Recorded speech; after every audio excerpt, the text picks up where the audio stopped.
আজকে হৃদয়হরণ পিঠা বানিয়েছি। দেখতেও সুন্দর, খেতেও অনেক মজা।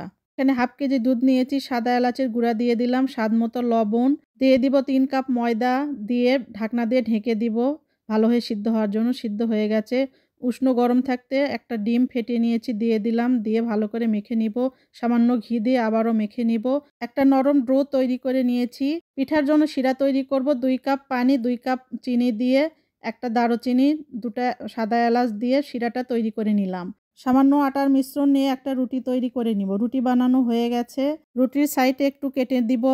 দিয়ে এভাবে সুন্দর করে ভাঁজ দিয়ে মুড়িয়ে নিব। মুড়িয়ে নেওয়া হয়ে গেছে। লম্বা করে একটু টেনে নিব। সামান্য একটু পানির মিশ্রণ লাগিয়ে দিব সুন্দর জয়েন হওয়ার জন্য। এভাবে লাভের মতো করে শেপ করে নিব। এ তো হয়ে গেল হৃদয়হরণ পিঠা। সবগুলো বানিয়ে নিলাম। তেল গরম হয়ে গেছে। তেলে দিয়ে দিব। গোল্ডেন কালার করে সবগুলো উল্টে পাল্টে ভেজে তুলে নিব। চিনির মিশ্রণ উপরে ছড়িয়ে দিব। তৈরি হয়ে গেল পিঠা।